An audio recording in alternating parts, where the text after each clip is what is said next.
Alors bonjour à tous, on va commencer cette matinée un peu compliquée par un peu de philosophie politique. Le roi philosophe est un concept de la philosophie politique de Platon. Et elle dit que la politique étant un art, celui qui la dirige doit détenir la science de la politique, à savoir connaître le bien et le juste. Alors Platon conclut que celui qui dirige la cité, le pays, doit être un philosophe.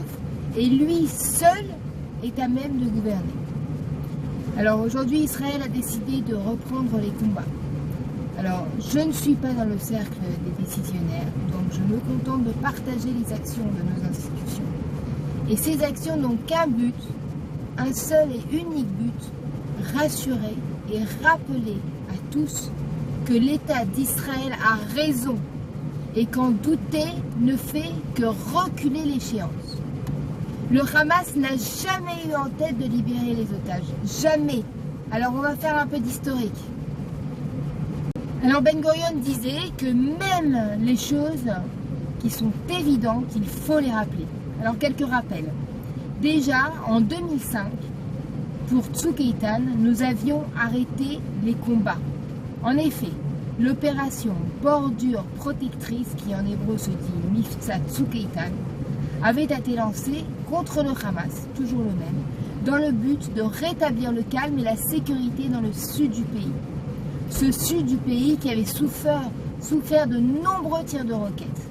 Alors après 50 jours de combat, aérien et terrestre, un cessez-le-feu était rentré en vigueur. Malgré tout ce que mes neveux rentrés à Gaza là-bas, à l'époque, disaient, et étaient virulents, disaient qu'il ne fallait pas arrêter, mais notre roi philosophe l'avait déjà arrêté.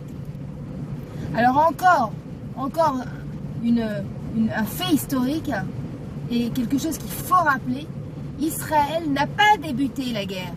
Le 7 octobre, il a été attaqué par le Hamas. Et Israël se bat pour aller chercher nos otages. Parce qu'il est évident pour toute personne logique et qui ne rentre pas dans les guerres purement politiques, que le Hamas n'a aucun intérêt à nous les rendre tous. Aucun. Alors encore un fait important, nous sommes dans une période d'alliance exceptionnelle. Alors certains diront que c'est une période messianique, elles ont peut-être raison. Et la logique veut que nous agissions maintenant. Maintenant. Encore autre chose. Pour tous ceux qui ne veulent pas entendre toutes ces raisons qui ont été énoncées et qui crient à la démocratie, nous sommes dans un état de droit. Notre gouvernement a été formé par le parti qui a gagné les voix du peuple.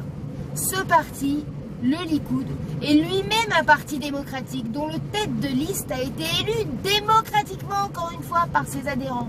Et dont les députés qui l'entourent, eux aussi, ont été élus par les adhérents de ce même parti.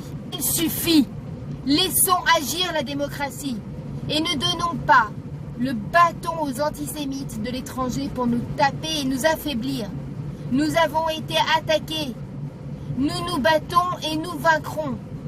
Car c'est comme ça qu'on gagne une guerre, car nous sommes en guerre et l'éternité d'Israël jamais n'a le droit d'être démentie. Il y en va de la sécurité de notre pays et de tous les juifs de diaspora. Am Israël Chai.